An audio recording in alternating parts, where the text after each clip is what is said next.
ആകാശവാണി.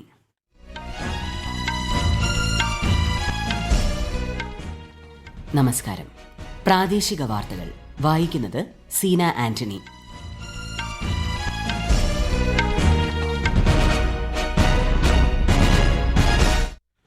പ്രധാന വാർത്തകൾ.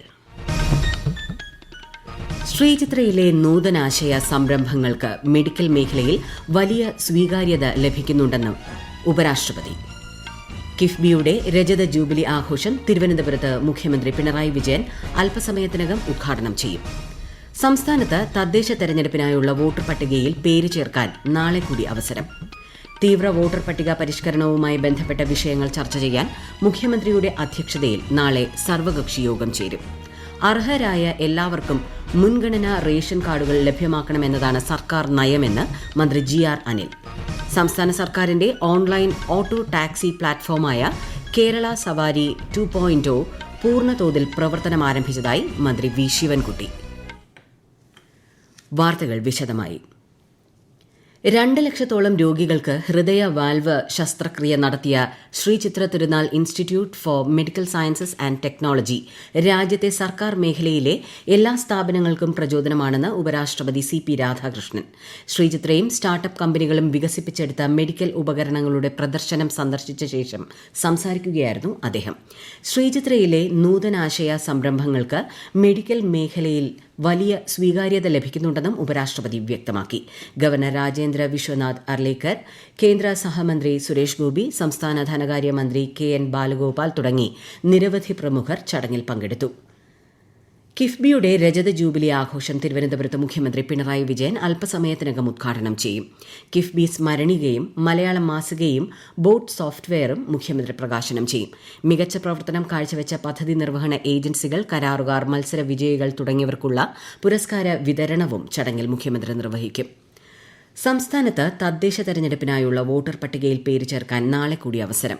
കഴിഞ്ഞ മാസം 25-ന് പ്രസിദ്ധീകരിച്ച അന്തിമ വോട്ടർ പട്ടികയിൽ ഉൾപ്പെട്ടിട്ടില്ലാത്ത അർഹരായവർക്കാണ് പട്ടികയിൽ പേര് ചേർക്കാൻ ഇന്നും നാളെയും കൂടി അവസരം നൽകിയത്. രണ്ടാം ഘട്ട തീവ്ര വോട്ടർ പട്ടിക പരിഷ്കരണം ആരംഭിച്ച് കേന്ദ്ര തെരഞ്ഞെടുപ്പ് കമ്മീഷൻ. കേരളം ഉൾപ്പെടെ 9 സംസ്ഥാനങ്ങളും 3 കേന്ദ്രഭരണ പ്രദേശങ്ങളുമാണ് രണ്ടാം ഘട്ടത്തിൽ ഉൾപ്പെട്ടിട്ടുള്ളത്. തീവ്ര വോട്ടർ പട്ടിക പരിഷ്കരണവുമായി ബന്ധപ്പെട്ട് സംസ്ഥാനത്തുടനീളം ബൂത്ത് ലെവൽ ഓഫീസർമാർ വീടുകൾ സന്ദർശിച്ച് എന്യൂമറേഷൻ ഫോം വിതരണം ചെയ്യുന്ന നടപടി ആരംഭിച്ചു. ജില്ലാ കളക്ടർമാരുടെ നേതൃത്വത്തിലാണ് ആദ്യ ദിനം ഫോമുകൾ വിതരണം ചെയ്തത്. അടുത്ത മാസം 4-ന് മുൻപ് പൂരിപ്പിച്ച ഫോമുകൾ തിരികെ നൽകണം. ഡിസംബർ 9-ന് കരട് വോട്ടർ പട്ടിക പ്രസിദ്ധീകരിക്കും. കരട് പട്ടിക സംബന്ധിച്ച പരാതികൾ 2026 ജനുവരി 8-ന് മുൻപ് സമർപ്പിക്കണം. അന്തിമ വോട്ടർ പട്ടിക ഫെബ്രുവരി 7-ന് പ്രസിദ്ധീകരിക്കും. അതേസമയം തീവ്ര വോട്ടർ പട്ടിക പരിഷ്കരണവുമായി ബന്ധപ്പെട്ട വിഷയങ്ങൾ ചർച്ച ചെയ്യാൻ നാളെ മുഖ്യമന്ത്രിയുടെ അധ്യക്ഷതയിൽ ഓൺലൈനായി സർവകക്ഷി യോഗം ചേരും. അർഹരായ എല്ലാവർക്കും മുൻഗണനാ റേഷൻ കാർഡുകൾ ലഭ്യമാക്കണമെന്നതാണ് സർക്കാർ നയമെന്ന് മന്ത്രി GR അനിൽ. 28,300 കുടുംബങ്ങൾക്ക് മുൻഗണനാ കാർഡുകൾ അനുവദിക്കുന്നതിന്റെ സംസ്ഥാനതല വിതരണ ഉദ്ഘാടനം തിരുവനന്തപുരത്ത് നിർവഹിക്കുകയായിരുന്നു മന്ത്രി. അർഹരായ 28,300 കുടുംബങ്ങൾക്ക് കൂടി മുൻഗണനാ റേഷൻ കാർഡ് ഇന്നു മുതൽ അനുവദിക്കുകയാണ്.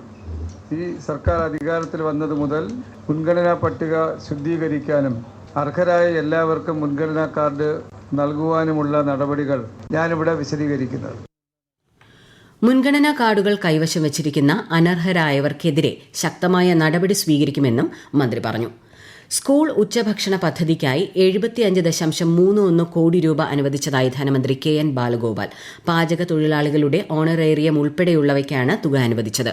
കാട്ടാക്കട ജംഗ്ഷൻ വികസനവും റിംഗ് റോഡ് വികസനവുമായി ബന്ധപ്പെട്ട സ്ഥലം ഏറ്റെടുക്കുന്നതിന് 19.65 കോടി രൂപയും അനുവദിച്ചതായി ധനമന്ത്രി അറിയിച്ചു.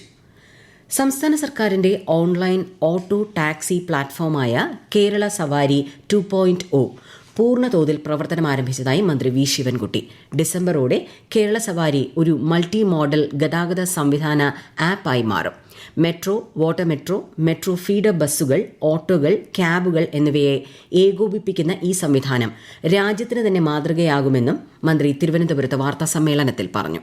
ഓൺലൈൻ ഓട്ടോ ടാക്സി പ്ലാറ്റ്ഫോമായ കേരള സവാരി മൾട്ടി മൊബിലിറ്റി ആപ്പ് 2025 ഡിസംബറോടെ ഒരു മൾട്ടി മോഡൽ ആപ്പായി മാറും. തിരുവനന്തപുരം, കൊച്ചി എന്നിവിടങ്ങളിലെ പൂർണ്ണമായ പ്രവർത്തനത്തിന് ശേഷം താമസിയാതെ തന്നെ മറ്റു ജില്ലകളിലും നഗരങ്ങളിലും പദ്ധതി നടപ്പിലാക്കും.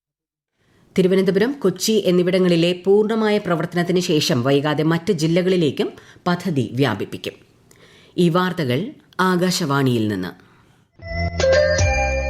ആകാശവാണി വാർത്തകളും വാർത്താധിഷ്ഠിത പരിപാടികളും all India radio news Thiruvananthapuram YouTube ചാനലിലും @all India radio news Thiruvananthapuram Facebook പേജിലും AR News_ തിരുവനന്തപുരം ഇൻസ്റ്റഗ്രാം അക്കൌണ്ടിലും @AR News_TVM X ഹാൻഡിലും ലഭ്യമാണ്. ഓസ്ട്രേലിയയിലേക്കും ന്യൂസിലൻഡിലേക്കും മിൽമ ഉൽപ്പന്നങ്ങൾ കയറ്റുമതി ചെയ്യാനുള്ള ധാരണാപത്രത്തിൽ നാളെ ഒപ്പുവയ്ക്കും. തിരുവനന്തപുരത്തെ Kerala cooperative milk marketing federation head ഓഫീസിൽ മിൽമ ചെയർമാൻ KS മണിയുടെ സാന്നിധ്യത്തിലാണ് RG ഫുഡ്സുമായും മിഡ്നൈറ്റ് സൺ ഗ്ലോബലുമായും മിൽമ ത്രികക്ഷി ധാരണാപത്രത്തിൽ ഒപ്പുവയ്ക്കുന്നത്. ശബരിമലയിലെ പൂജകൾ ഭക്തർക്ക് ഓൺലൈനിലൂടെ നാളെ മുതൽ ബുക്ക് ചെയ്യാം. സന്നിധാനത്ത് താമസിക്കാൻ ആഗ്രഹിക്കുന്നവർക്കുള്ള ഓൺലൈൻ അക്കോമഡേഷൻ ബുക്കിംഗും നാളെ ആരംഭിക്കും. www.onlinetdb.com എന്ന വെബ്സൈറ്റ് വഴിയാണ് ബുക്കിംഗ് ലഭ്യമാവുക.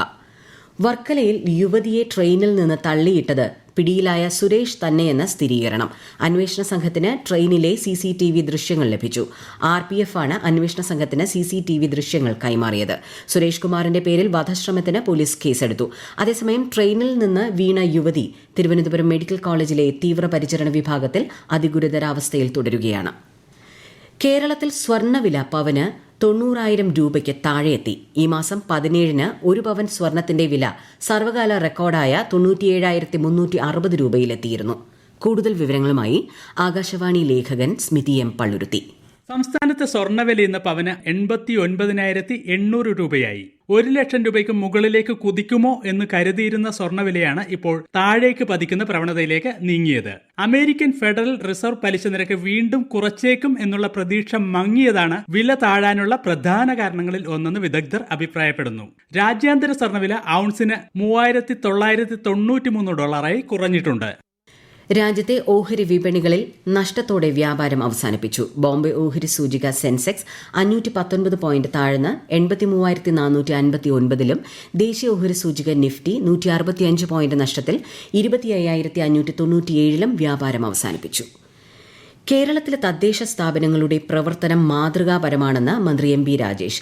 ആലപ്പുഴ നഗരസഭയുടെ സമ്പൂർണ്ണ പ്രവർത്തന സജ്ജമായ ശതാബ്ദി മന്ദിരത്തിന്റെ ഉദ്ഘാടന സന്ദേശത്തിലാണ് മന്ത്രി ഇക്കാര്യം പറഞ്ഞത്. ആലപ്പുഴ നഗരത്തിന്റെ വികസനത്തിന് ജനസൌഹൃദപരമായി പ്രവർത്തിക്കാൻ പുതിയ നഗരസഭാ ആസ്ഥാനം പ്രചോദനമാകുമെന്നും മന്ത്രി പറഞ്ഞു. ആലപ്പുഴ, എറണാകുളം, കോഴിക്കോട് സർക്കാർ മെഡിക്കൽ കോളേജുകളിൽ പുതിയ കാത്ത് ലാബുകൾ സ്ഥാപിക്കുന്നതിന് 44.3 കോടി രൂപയുടെ ഭരണാനുമതി നൽകിയതായി മന്ത്രി വീണ ജോർജ്. ഇടുക്കിയിൽ കൂടി കാത്ത് ലാബ് സ്ഥാപിക്കുന്നതോടെ എല്ലാ ജില്ലകളിലും കാത്ത് ലാബുള്ള സംസ്ഥാനമായി കേരളം മാറും. കോഴിക്കോട് സാഹിത്യ നഗര ദിനാഘോഷം ഉദ്ഘാടനവും സാഹിത്യ മേഖലകളിലെ തെരഞ്ഞെടുത്ത പ്രതിഭകൾക്കുള്ള അവാർഡുകളുടെ സമർപ്പണവും മന്ത്രി സജി ചെറിയാൻ നിർവഹിച്ചു. സമഗ്ര സംഭാവനയ്ക്ക് സാറ ജോസഫും ബാലസാഹിത്യ കൃതിക്ക് സന്തോഷ് എച്ചിക്കാനവും അർഹരായി. നിരവധി എഴുത്തുകാരെ ചടങ്ങിൽ ആദരിച്ചു. കേരളത്തിൽ ഫിഷറീസ് രംഗത്ത് വലിയ വികസന പ്രവർത്തനങ്ങൾ നടക്കുന്നതായി കേന്ദ്ര സഹമന്ത്രി George Kurian. Kozhikode corporation new central മാർക്കറ്റിന്റെ ശിലാസ്ഥാപനം ഓൺലൈനായി നിർവഹിക്കുകയായിരുന്നു അദ്ദേഹം. ഹാർബറുകളുടെയും ഫിഷ് ലാൻഡിംഗ് സെന്ററുകളുടെയും മാർക്കറ്റുകളുടെയും വികസനത്തിൽ കേരളം മുന്നിലാണെന്നും അദ്ദേഹം പറഞ്ഞു. റിപ്പയറബിലിറ്റി ഇൻഡെക്സിലൂടെ ഉപഭോക്താക്കളെ ശാക്തീകരിക്കുന്നതിനായി കേന്ദ്ര സർക്കാർ ലോഗോ ഡിസൈൻ മത്സരം പ്രഖ്യാപിച്ചു. ഒരു ഉൽപ്പന്നം എത്ര എളുപ്പത്തിൽ നന്നാക്കാൻ കഴിയുമെന്നതുൾപ്പെടെ ഉൽപ്പന്നത്തെ സംബന്ധിച്ച സുതാര്യമായ വിവരങ്ങൾ നൽകുന്ന സൂചികയാണ് റിപ്പയറബിലിറ്റി ഇൻഡെക്സ്. 16 വയസ്സിന് മുകളിലുള്ളവർക്ക് മത്സരിക്കാം. ഈ മാസം 30-ന് മുമ്പ് MyGov പോർട്ടലിൽ എൻട്രികൾ അപ്ലോഡ് ചെയ്യണം. വിജയിക്ക് 25,000 രൂപ സമ്മാനം ലഭിക്കും. പ്രധാന വാർത്തകൾ വീണ്ടും. ശ്രീചിത്രയിലെ നൂതനാശയ സംരംഭങ്ങൾക്ക് മെഡിക്കൽ മേഖലയിൽ വലിയ സ്വീകാര്യത ലഭിക്കുന്നുണ്ടെന്ന് ഉപരാഷ്ട്രപതി CP രാധാകൃഷ്ണൻ. കിഫ്ബിയുടെ രജത ജൂബിലി ആഘോഷം തിരുവനന്തപുരത്ത് മുഖ്യമന്ത്രി പിണറായി വിജയൻ അല്പസമയത്തിനകം ഉദ്ഘാടനം ചെയ്യും. സംസ്ഥാനത്ത് തദ്ദേശ തെരഞ്ഞെടുപ്പിനായുള്ള വോട്ടർ പട്ടികയിൽ പേര് ചേർക്കാൻ നാളെ കൂടി അവസരം. തീവ്ര വോട്ടർ പട്ടിക പരിഷ്കരണവുമായി ബന്ധപ്പെട്ട വിഷയങ്ങൾ ചർച്ച ചെയ്യാൻ മുഖ്യമന്ത്രിയുടെ അധ്യക്ഷതയിൽ നാളെ സർവകക്ഷി യോഗം ചേരും. അർഹരായ എല്ലാവർക്കും മുൻഗണനാ റേഷൻ കാർഡുകൾ ലഭ്യമാക്കണമെന്നതാണ് സർക്കാർ നയമെന്ന് മന്ത്രി GR അനിൽ. സംസ്ഥാന സർക്കാരിന്റെ ഓൺലൈൻ ഓട്ടോ ടാക്സി പ്ലാറ്റ്ഫോമായ കേരള സവാരി 2.0 പൂർണ്ണതോതിൽ പ്രവർത്തനം ആരംഭിച്ചതായി മന്ത്രി V. ശിവൻകുട്ടി. പ്രാദേശിക വാർത്തകൾ കഴിഞ്ഞു. അടുത്ത വാർത്താ പ്രക്ഷേപണം രാത്രി 7:25-ന്.